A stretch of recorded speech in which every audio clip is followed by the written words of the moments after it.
Ons gaan oor jou boek praat, my en alles daarna, die wat dit nou nog nie weet nie, ja, okay. So kom ons begin sommer, Zelda, ek wil eers net 'n storie vertel van hoe ek jou ontmoet het. Ek het Zelda in 2019 ontmoet. Dit was kort na Rita Blom, die deconstructie van Rita Blom uitgekom het. En ek en Zelda het so 'n bietjie op Facebook oor die boek gesels en ek het vir haar gesê ek het baie van die boek gehou. En toe sê sy op 'n stadium vir my, sy kom na die Woordfees toe in Stellenbosch en ek was daar en ek sê te vir haar, ek sal haar graag wil ontmoet. En sy sê toe vir my, sy gaan in die biblioteek in 'n lesinglokaal wees waar daar 'n klomp skrywers oor hulle boeke gaan praat daai dag. Elkeen kry so 'n paar minute om hulle boeke te beskryf. En ek sê toe goed, ek sal daar wees, maar ek moet eers iewers anders wees, so ek kom sodra ek kan. En ek kom toe nou by die lokaal aan. Nou sit een van daai groot lesinglokale wat die universiteite het, wat so oploop, weet waar die mense dan so na bo toe sit. En ek sien toe dis nou Zelda se beurt om te praat en sy gaan staan daarvoor en nou sit ek daar, maar nou, daar's baie mense. Nou kyk ek so deur 'n skreefie in die deur. Want ek wil nou dink, waar gaan ek nou sit? Sonder dat almal nou sien, ek sluip nou daarin. Nou kyk ek so, dink ek as ek so gaan en so, dan kan ek nou daar gaan sit en glad nie eintlik opgemerk word. En ek maak die deur op so skreefie oor, ek sneak in, en Zelda staan op die verhoog met die mikrofoon en sy sê, "Hallo Annelies." Dit was 'n entrance. Ek weet almal wie sy is. En jy kan ook net kragtig bedank daarvoor. So dis hoe kom ontmoet het en hier is ons nou albei in Parys en ons gaan oor jou boek praat. Baie dankie, ek is baie bly jy gaan met my oor my boek praat. So Zelda, eerstens, kom ons skop sommer af by die heel eerste vraag van waar die idee van die boek vandaan gekom het. Nou ek en jy het ons 'n bietjie oor die boek gesels en ek weet dat dit begin toe jy na die huis toe gegaan het waar jy groot geword het, wat nou bouvallig is en jy nou gaan kyk het hoe lyk dit daar en dit het toe nou die vonk geword wat hierdie hele storie laat ontstaan het. Vertel vir ons meer daarvan. Ja, jy is reg. Dit was 2012 en ek was op pad Karoo toe, na waar ek en Sonet, dis my sussie Sonet wat daar sit, ek het die boek aan haar opgedra. Ek en Sonet, ons het al 'n paar keer by my boerderyreis na Berlede gaan kuier in Middelburg, Karoo. En ek was op pad soontoe op my eie en toe ek hier van Parys af ry, as jy by Kroonstad kom, is daar so 'n uitdraai bordjie wat ek dink dit sê Holfontein Henneman. Ja. En ek dink, maar ek het net buite Henneman groot geword en op die ingewing van die oomblik, want ek is alleen in my kar, daar's niemand, ek het vir niemand toestemming gevra nie. Ek slaap die aand in Bloem. En by 'n gastehuis, ek weet hoe laat ek mag inklok. Tog ek gaan kyk hoe lyk my huis, die huis waar ek groot geword het. En ons het nie in Henneman gewoon nie, ons het so 2 kilometer buite Henneman in 'n fabriekswoonbuurt gewoon. My pa het by die fabriek gewerk. En ek ry tussen toe, so wintersmiddag, dit was hierdie tyd van die jaar, eintlik bietjie later, so Junie. En ek kom daar aan, en jy weet hulle sê mense, jy moet nie teruggaan, jy moet nie so ver teruggaan in die verlede nie, dis altyd 'n skok. Dis nooit hierdie nostalgiese droom wat jy hoop dit gaan wees en jy gaan nog steeds, jy gaan nog steeds, die duwe gaan nog dieselfde koer, die bome gaan dieselfde lyk. Dit is so, dit is die enigste goed wat nog dieselfde gelyk het, was die bome en die duwe en die reuk van die Vrystaat gras in die winter. Dit was die enigste wat gebly het. Die huis was so gestroop en dit was so 'n statige ou huis wat na oorlewering deur so Herbert Baker gebou is, wat heeltemal gestroop was. Al die vloerplanke was uit, die dakteels was alles af en stikkend op die vloer. En ek het 2 dakteels opgetel wat nie stikkend was nie. En daar het gestaan produk van Spanje, ek dink project de Espanol of zoiets. Ek het dit reg in die boek, maar ek het nou klaar weer vergeet wat daar was. Maar in elk geval so ongeklits. Ek kan onthou, ek het gedink, ek gaan nie weg voor ek nie weet soos 'n hond 'n merk los. Ek gaan piepie in die tuin. Ek gaan iets van my doen. Want as kind het mens mos baie in die veld gepiepie en sommer nog 'n beel gedoen. En dis wanneer jy agtergekom het, o genade, jy het dalk te veel met jou hond gespeel. Jy het te veel gesoen op sy mond. Daar's nou goed wat nie daar moet wees nie. Maar in elk geval, so ek het toe gepiepie in die tuin en ek het daar weggery. En ek het gedink, eendag gaan ek dalk, maar toe het ek nog nie boeke, nog nie fiksie geskryf nie. En toe het ek gedink, dalk moet ek eendag dit dokumenteer vir my en Sonet se kinders en Philip. Jy weet, dalk moet ek iets laat behou bly van hierdie, wat ek nou onthou is 'n sorgelose tyd in my lewe. En toe gaan nou jare en jare verby. En toe begin ek in Sakkie, my man wat daar sit, met 'n das vandag, hy gaan met 'n das.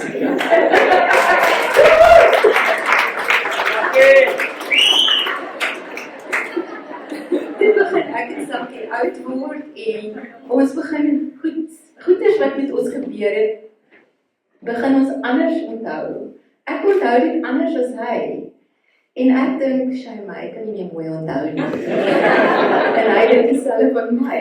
En toe begin ek wonder, hoeveel van my kinderjare onthou ek nou regtig? Jy weet, dit is nou akkuraat, en hoeveel het ek opgemaak, want ek is mos nou iemand wat kan stories uitdruk, so ek wonder hoeveel daarvan het ek opgemaak. En toe kom hierdie boek by mekaar, van 'n boek van wat jy onthou, wat jy reg onthou, wat jy heeltemal dalk, wat 'n versinsel is, wat jy dalk so vir jouself opgemaak het, omdat dit beter is om jy te cope as iets anders. Ja, sowel dit nie regtig autobiografies is daar baie ooreenkomste met hoe jy groot geword het en jou kinderdae en die huis waarin jy groot geword het. Dit speel natuurlik ook in 'n ander era af, in die 70s en dan nou. So, was dit vir jou moeilik om daai sprong tussen die tye te maak? Snaaks genoeg nie, dit was nie moeilik om tussen vandag se tyd en die 70s te spring nie. Want ek dink almal van julle wat 'n sekere ouderdom is, leef nogal baie in jou vorige dekades. Ons dink baie terug. Hoe ouer mens word, hoe meer dink jy terug. Maar wat wel moeilik was, Annelies, was om in die boek, ek het iemand nodig gehad om die 70s te kon ervaar soos wat dit regtig was. Yuna, die hoofkarakter, wat ek vernoem het na my vriendin Karen se ma, geliefde ma wat nou oorlede is, sy het haar kinderjare op 'n sekere manier onthou, maar dit was nie noodwendig altyd 100% akkuraat nie, want sy was 'n klein dogtertjie toe hulle daar weggetrek het. Sy was 12. So, toe het ek iemand nodig gehad wat die waarheid, wat 'n getuie was van die waarheid, wat regtig gebeur het in daai huis, wat ek nou gedink het, weet, dit is nou fiksioneel wat daar gebeur het. En toe het ek 'n ander karakter geskep, met die naam van Makalo, en sy was daar gewees, sy het vir die gesin gewerk in daai tyd. So toe het ek nou Yuna se storie, hier's Yuna, hier's Makalo. So Yuna gaan op 'n quest om uit te vind wat gebeur het in haar kinderjare, en Makalo was daar. So dan het ek nou vir Yuna in 2022, nee, Ja. dit was die hele, en dan Makalo in 1973. So nou moet ek hê die twee goed met mekaar, Makalo se onthulling van wat gebeur het mag nie gebeur voor die leser moet nou al gaande agterkom. Ek moet hulle aan hulle neus lei, en dan in 'n stadium dan moet alles bymekaar kom. Dit was 'n bietjie soos Louise, ek dink is amper soos brei of ekkel, want ek het bietjie gesukkel daarmee. En eintlik miskien ook bietjie soos wiskunde, waarmee ek regtig vrot is. So daai deel was vir my baie moeilik. Ja, ek kan dit nogal indink. Jy moet sê nie, jy is al, daai is al so slim.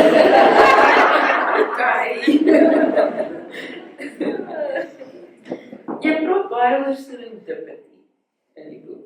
Daar sê jy 'n storie oor serendipity.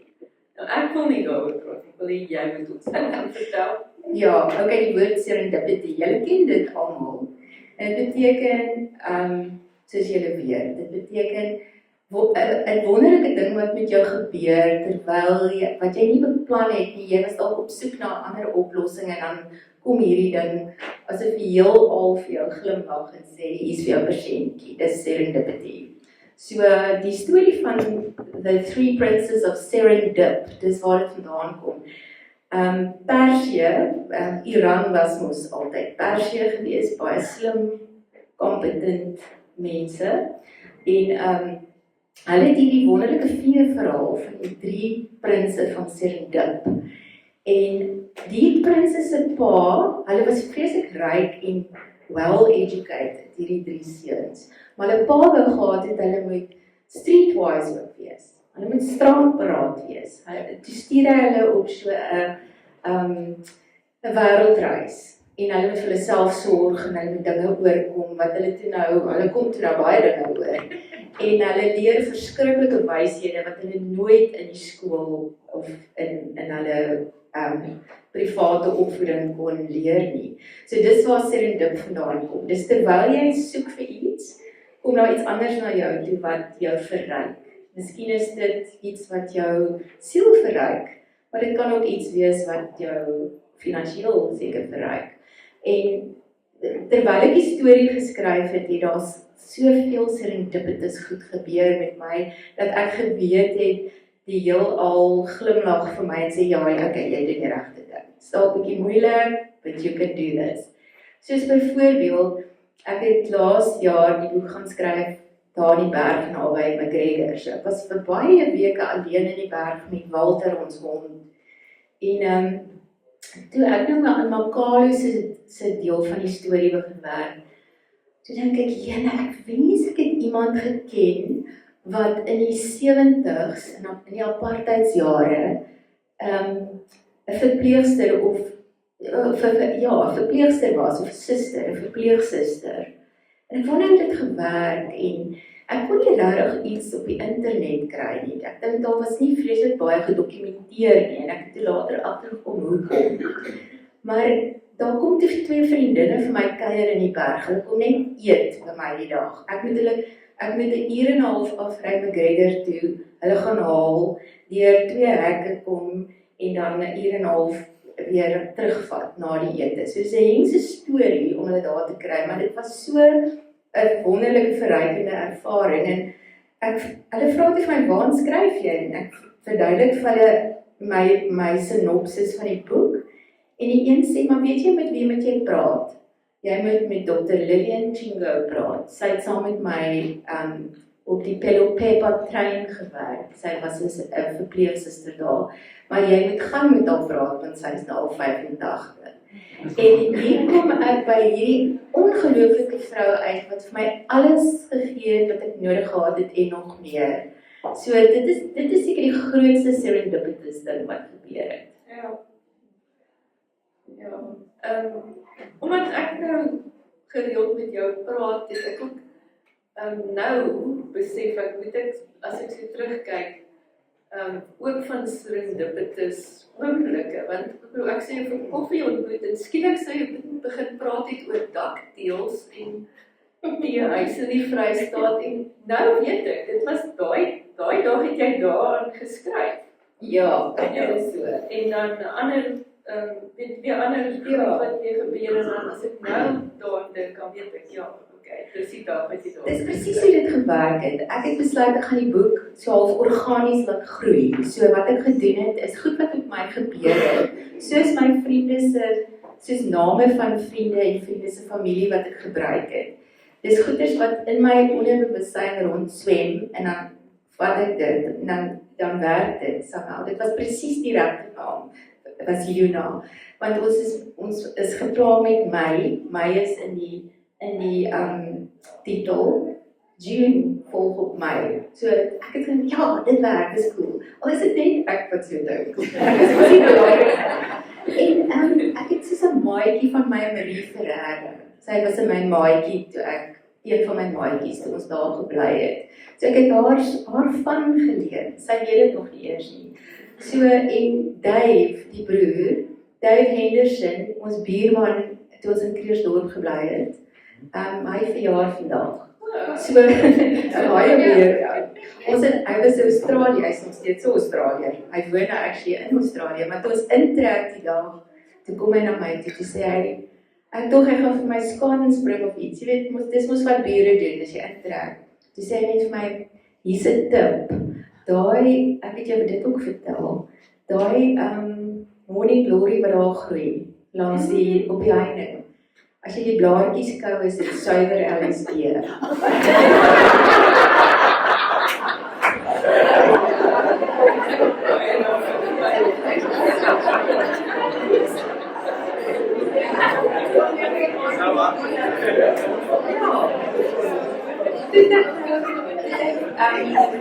Jonas se broer so met Duits gemaak, maar dit is te ver. En Makalo se naam beteken in Sesotho, beteken Makalo verrassing. En as jy die storie weet, sal jy verstaan hoekom haar naam Makalo is. Ja. En wat van die ander naam? Ek bedoel Herlien.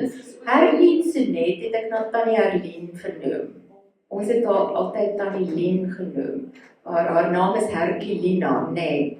Ja, so Herlien het ek het net gesoek na 'n ou wêreldse ongewone naam. En toe kom die Nel groepie op. En toe dink ek aan Tannie Herlien. Toe sê ek, dankie heelal vir al die snaakse goedjies. En die hare in die boek. Ek het my hare het vreeslik dun geword terwyl ek daar in die berg gesit en skryf het. Ek dink ek het dalk nie genoeg groente geëet nie. Maar dis ek so half gepla met my hare. Weet, ek voel, julle vroue weet, nee, as jy dink jou hare word dun, dan is jy heeltyd doenig met jou hare en jy probeer dit oplof en whatever. My hare is nou weer reg, julle kyk verniet nou vir kolle. Maar in elk geval, toe besluit ek, maar ek gaan nou Jonas se ex-man. In hy selfde tyd. Kyk ek na, het julle al na Ted Lasso gekyk? Ja. Ek's mal oor Ted Lasso, en daar's so 'n joernalis in Ted Lasso wat so 'n dik bos lank grys hare het. Ek besluit, okay, ek gaan Jonas se hare baie dun en fyn maak, en haar man se hare, hy gaan hierdie Ted Lasso op sy hare.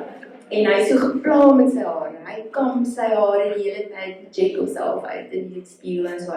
So dit het ek ook sommer net, omdat dit met my gebeur het, en ek het 3 honde in die storie. Ja. En dan is natuurlijk daai wonderlike sin van die man, wat hy wen los hare. Ja, dat begin los al. aan. Okay. Ja, die 3 honde.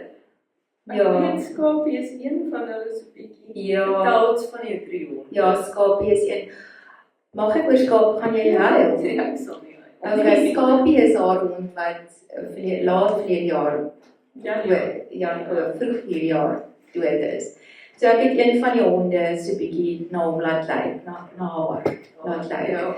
En die ander hond, die eerste hond was regtig my eerste hondjie se naam Sonet, want hy het 'n spookie. So die eerste hond in die boek se naam is Spook. En dan, ek dink die Skapie hond is Lafras. Wie is die derde hond? Brutus. Brutus is die Duitse bure se hond. En hulle het hom Brutus genoem, want hulle het gedog dit is 'n opregte Rottweiler. En toe sy soos in 'n komieklike weird looking on. Maar hy het wel hierdie twee merkies by jou daar. Dit is al wat hy hy's Brutus. Weet jy die naam vir die boek gekies? Ons het nou oor al die ander name. Dis die eerste boek wat ek skryf wat ek die boek se titel heel eers het. Gewoonlik skryf ek die storie en dan hou my uitgewer nie van die 20 verskillende titels wat ek daar uitdink nie. Ja, en hierdie keer het ek gedink, ek hou van die idee van iets wat so klein bietjie fiction-agtig is, wat so bietjie fiksie gemeng met bietjie feite, is dat dit is 'n bietjie autobiografies, maar nie regtig nie. En ek verjaar, soos julle weet vandag, so dis Mei. En Mei en alles daarna beteken is gebore in Mei. So dis alles wat daarna gevolg het. So dis wat en ek was nog altyd mal oor daai song van Counting Crows van August and Everything After. Neeltjie, jy ken dit, nee, ja. Ek dink dit is so lekker melodieus, dit is so lekker ritme. Ja, en almal het dit, nie een mens by die uitgewer het gedink dis nie 'n cool naam nie vir 'n change. Dis natuurlik ook iets wat in die boek genoem word, dat niks goed ooit na my gebeur nie. Korrek. As ek kyk, alles wat ek jou nog nie geken het, Jolkie. As ek kyk, was het ek regtig geglo, al die goeie dinge gebeur voor my, want jy weet dit was, ek het verjaar, my sussie het verjaar, daar baie goeie, ons het altyd op ons Suidkus vakansie gegaan in April, my gunsteling vakansie is nie Kersfees nie, maar Paasfees, want ons meer sjokolade. So, ek het regtig gedink, as my verjaarsdag verby is dit net een lang afdraande na Kersfees. En Jonah in die boek glo dit ook. So, die boek is gebeure, daar so 'n bietjie verkeerd bewys. Ja, en van sjokolade gepraat. Daar's baie kos in die boek, baie verwysings na kos en die beste sjokolade croissant in die hele wêreld. Amandel croissant. Ja, skies. Okay. Dis reg. We'll let that one sit.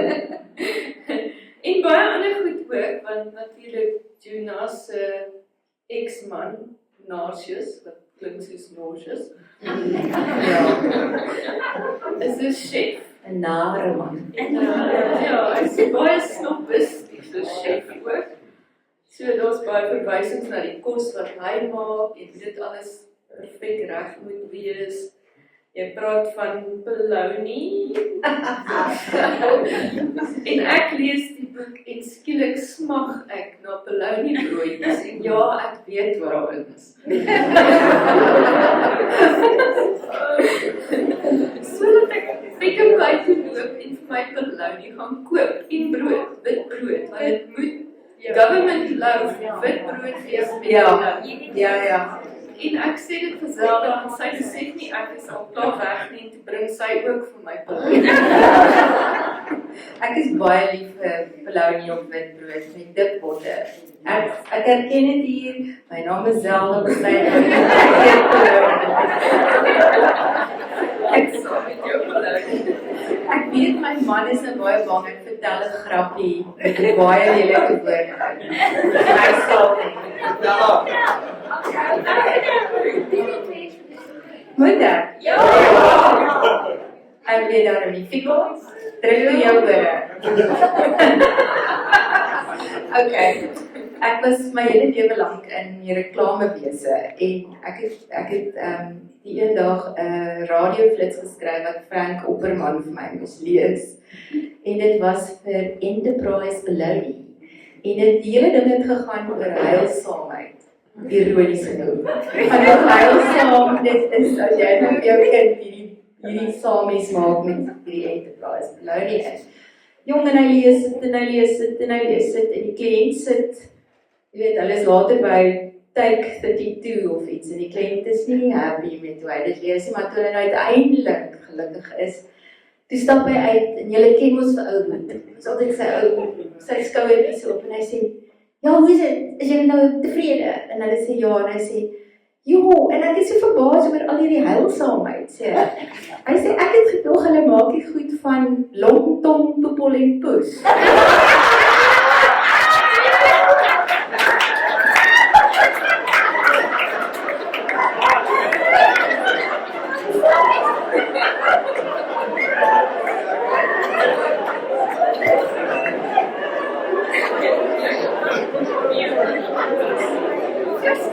Suid-Afrika kan Ek weet nie wat sê Anne nie.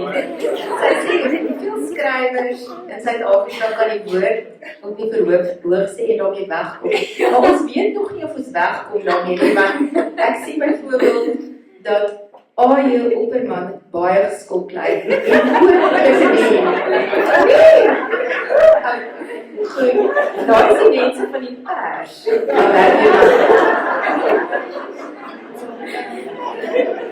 Daar's nog 'n naam waaroor ek wil praat, wat ons nog nie genoem het nie. Dis Leap of Faith. Daai is briljant. Okay. Ja, Dink jy vertel so? ons, ja, die daarby. Ek dink dit was ook serendipitous, want ek vrees dat eers was dit iets anders, iets wat glad nie so cool was nie, dat ek kan dit nie eens onthou nie. En toe hierso by die tweede lees van die proewe, toe dink ek, joh, maar hierdie is daarom nou maar nie, ek het nie my bes hier gedoen nie, ek moet bietjie meer dink oor die dit is 'n ou sendingkerkie wat die vrou omskep het in 'n B&B, vir gastehuisie. En ek kan nie onthou wat dit eers was nie, maar toe dink ek Leap of Faith is oulik, want die LOF, eerstens is die faith met die ou kerkie, dis haar naam vir haar gastehuisie. En as jy net die LOF, as jy dit in hoofletters skryf, die L, die O en die F, dan sê dit lof. So, en die hele boek was eintlik 'n leap of faith vir my. Deborah Steinmeier het nog nie haar resensie geskryf, so anything can happen. Maar ons het oor die kos gepraat en nou heeltemal weggeraak daarvan. Ons kom terug na die kos.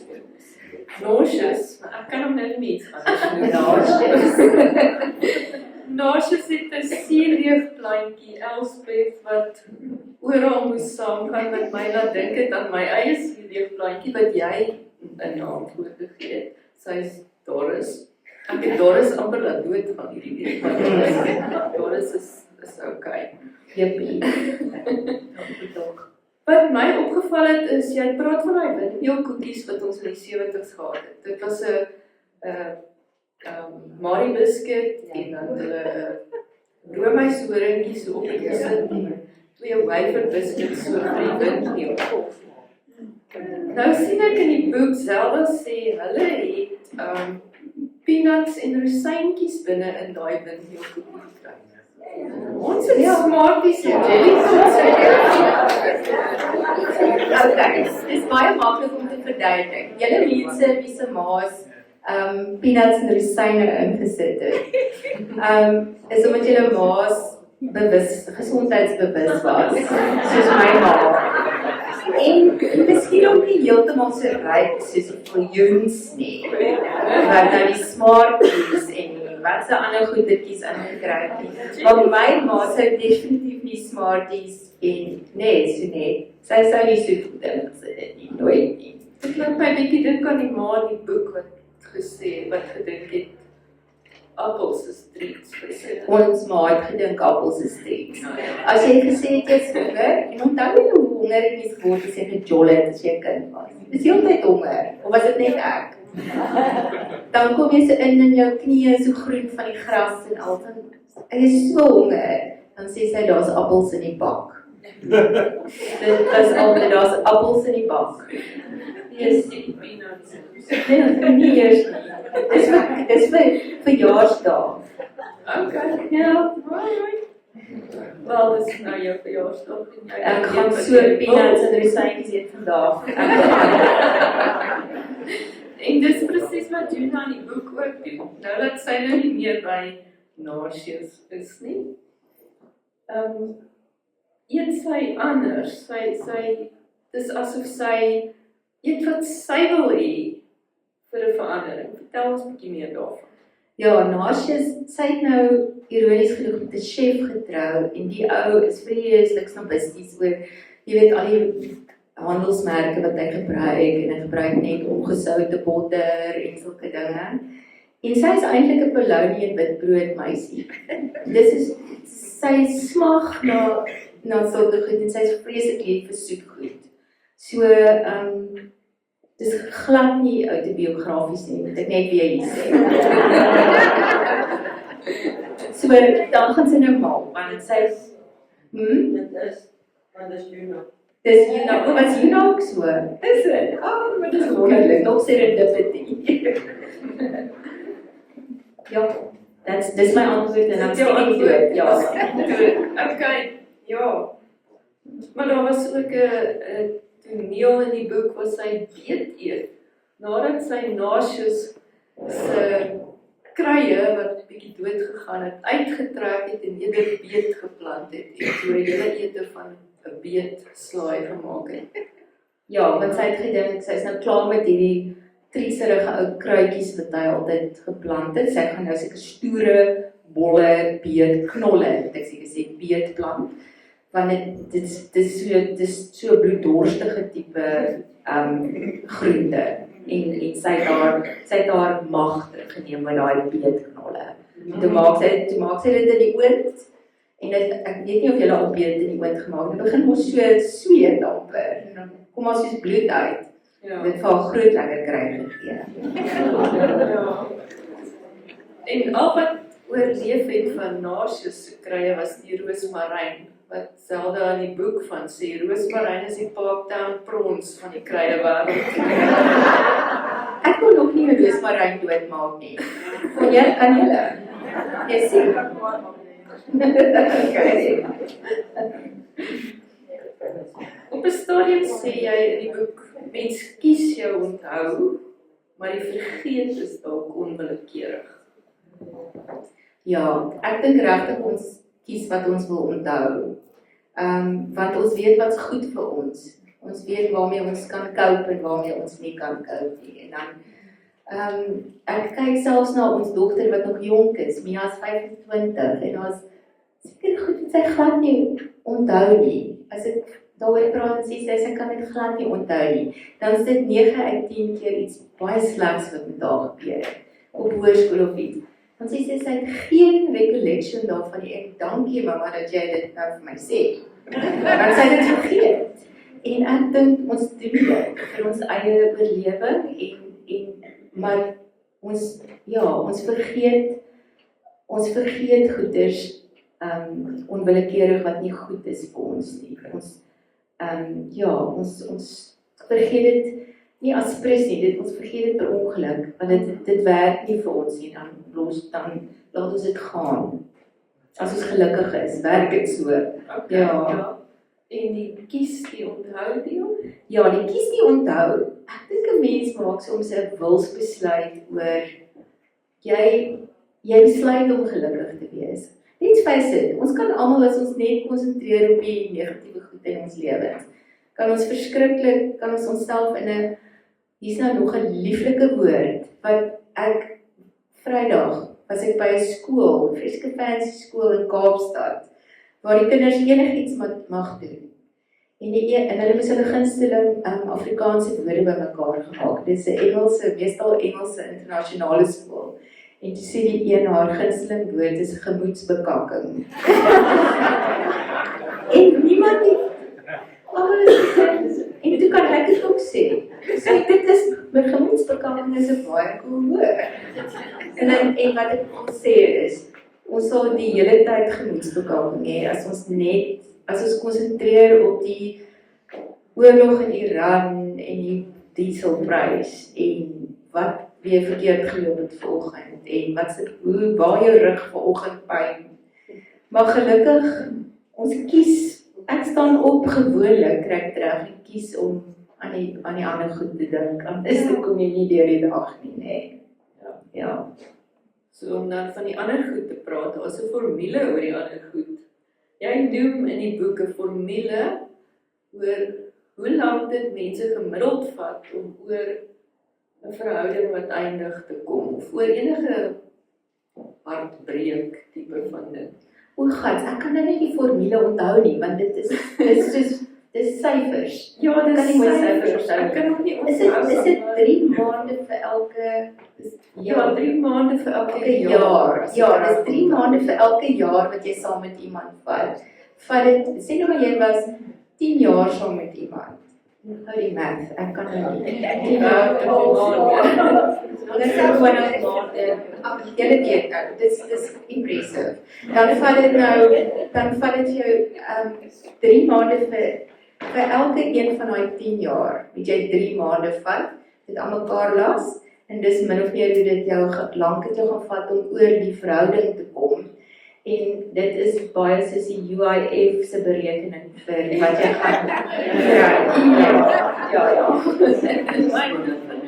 Ja, so glo jy dit? Nee. ek glo dit op die mate. Ek dink nogal so. Ek het nou nog nie soveel break-ups gehad nie. Maar ja, dit strook nogal met my eie ervaring. Ja. Okay. Daar's 'n wonderlike woord in die boek, hartseerskaamte. Vertel vir ons wat is hartseerskaamte? Kan jy my net herinner waar dit nou weer voorgekom? Was dit in die 70s of was dit in die... Dit gaan oor die... Was dit nie? Wat wil jy sê? Nee, ek gedog het was dalk nadat Juna die twee in die kerkie gesien karfoefel het. Ons kan nou daaroor praat. Nee, ek dink dit gaan oor Harleen wat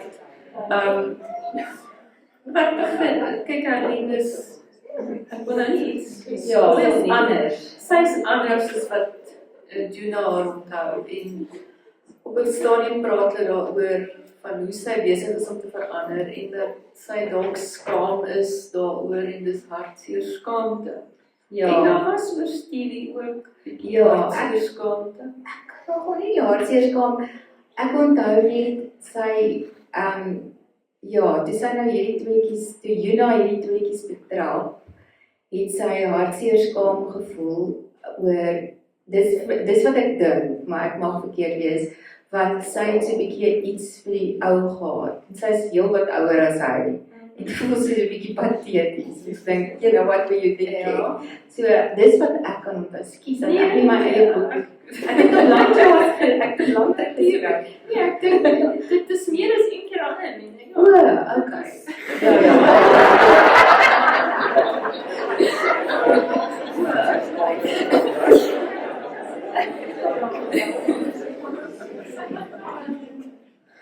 En dan, jy sê ook op 'n stadium, die liefde is nie net blind. Soms is die liefde bloody stupid ook. Ek was al reise. Ja, ek dink ons kan almal seker getuig daarvan, nee. As ons verlief is ons so 'n bietjie dommer as wat ons gewoonlik is. Ja, daai was baie goed geweest. Hoe lank het jy geskryf? Die skryf van die boek seker so 3,5 maande en dan is daar mos die herskrywery. Almal wat skryf wat jy is, weet van die herskrywery, net klippies. Dit is maar deel van om te skryf is om te herskryf, soos ons weet. So dan begin die harde werk eers nadat jou uitgewer gesê het, ons like hierdie storie verskriklik baie.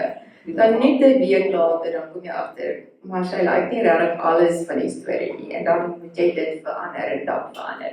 So altesaam dink ek was ek besig met die boek so vir 8 tot 9 maande. En julle gaan dit lees in paar ure. Dankie vir die uitspraak van stadig wees. Ek wil graag oor die karakters praat. Ons het nou 'n bietjie oor Makalo gepraat, maar kom ons praat meer oor Harleen. Harleen is nou Juna se ou skoolmaatjie. En Harleen is eintlik ook een wat Juna het begin dink aan wat het nou eintlik in haar verlede en in haar kinderdae gebeur. Want Darlene gooi sulke broodkrummels uit. En sulke vaag goed, en sê nie genoeg nie, maar sy sê genoeg om Juna aan die dink te kry. En dit is eintlik wat Juna nou op die pad gebring het van om te gaan uitvind wat het in haar kinderdae gebeur in daai huis. So, ek weet Darlene is losweggeskoei op een van jou maatjies, vertel ons daarvan. Ja, Arlene is losweggeskoei op, ek het 2 maatjies gehad, Groot Marie en Klein Marie. Klein Marie is die Ferrarietjie en Groot Marie is Arlene. En Groot Marie, ek het so gewens, ek het al soveel keer, ek het byvoorbeeld, ek het 'n rubriek vir die taalgenoot geskryf vir meer as 3 jaar. En ek het van haar gepraat in die een rubriek en haar regte naam gebruik. Ek hoop sy gaan dit lees iewers en my bel of uitvind wie ek is. En ek wil so graag weer, ons was sulke goeie chommies. Weet, ek dink jy is ooit weer, wanneer jy 12 jaar oud is, daai tyd wat jy bendes en geheime en goed het. Dis asof dit is 'n goue tyd in jou lewe. Dis voor alles so complicated raak. En ek het so gewens sy gaan oppop. So Arlene is op daai dogtertjie geskoei. Ja. Ek dink tot 'n groot mate is die boek klaar maak met 'n klomp goeders wat ek nie closure oor het nie en daai dogtertjie was een daarvan. En dit wat met die dogtertjie se pa gebeur het regtig met die kind se pa gebeur. Ja. En dan Makalo, ons het nou 'n bietjie oor Makalo gepraat, maar ek wil meer praat oor die deel waar jy nou met Lillian Chingu gepraat het en hoe sy jou gehelp het om die Makalo karakter te skep en 'n stem te gee. Ja, ek het gehoop as ek nou hierdie vrou ontmoet, sy's 'n Xhosa. Makalo is 'n Basotho, Mosotho. Ek het eintlik gehoop vir 'n bietjie lekker juicy apartheid stories. Want ek moes nou hierdie vreeslike woke skrywer. So, maar nee, sy het nie bitterheid in haar gehad. Geen bitterheid. Sy het net, sy het baie gesels oor die vroeë 70's, toe sy nou 'n jong verpleegster was en sy het in Tabanshoek gaan swat by die verpleegsters college. Daar was 'n verpleegster college vir swart verpleegsters daar. En hoe wonderlik dit was. Alles was net fantasties en hoe sy in Bellenou gaan werk het en saam met vir die eerste keer saam met wit verpleegpersoneel. Dan sê ek, maar julle het seker nie so baie verdien soos die wit mense. Dan sê sy, nee, ons het nie, maar dit het ons nie geplan nie. Dan dink ek wens ek wil nou, jy weet, ek wil nie sien hoe kwaad word, want ek wil dit vir Makalo, ek wil hê Makalo moet kwaad word, of iets sê. Maar sy was oor niks kwaad nie, en toe sy agterkom, ek stuur en ek stuur, toe sê sy, Zelda, we were all united in our quest to heal people. We were the best of friends. Dis die verpleegpersoneel. Dit was so mooi, en sy's nou nog so, sy 86 nou, sy het al hoeveel eredoktersgrade verwerf reg oor die wêreld vir die werk wat sy doen onder die armste van die arm mense. En ja, sy het vir my vreeslik baie van die Pelopeppa-trein geleer. En ek het toe later in die boek word sy versorger.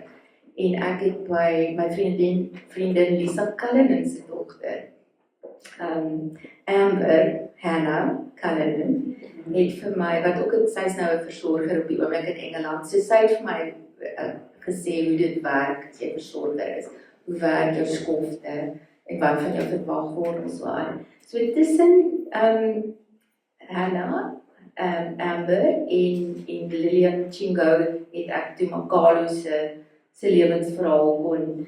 Ek wil sê ek hoef nie boeknavorsing te doen nie. Ek's nie baie lief, ek's nie baie akademies nie. En dan seker die moeilikste karakter, Catherine of Kate. Dit is baie moeilik om enigiets oor daai karakter te sê, sonder om te veel weg te gee van wat in die boek gebeur. Maar miskien kan Zelda ons meer van Kate vertel. Ja, Catherine of Kate is Jonas se ma.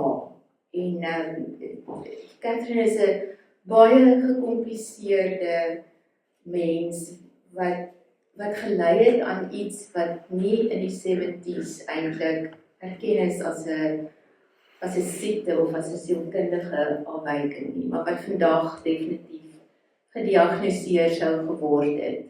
En dis eintlik al wat ek kan sê, anders gaan ek iets weggee. Presies, ja, maar dit is baie kompleks en as jy belangstel in die verhoudings tussen ma's en dogters, dan moet jy die boek lees om uit te vind wie Kate was, hoe die verhouding in mekaar gesteek het en wat gebeur het met haar. Dankie vir daai bemarkingslyntjie wat jy nou Koop die boek. Dis waar jy nou sê, en die boek is te koop daar op die stoep. Daar is nie baie kopieë nie. Daar is nie baie kopieë daar. Is dan nie baie kopieë nie. Dankie Della. Daai mense call to urgency. En ek is seker Zelda sal vir julle die boek teken, Definitief. en net vir oulaas, gou weer, ek hoop jy verjaar baie lekker vandag. Baie dankie. Ek gaan dit in my sit.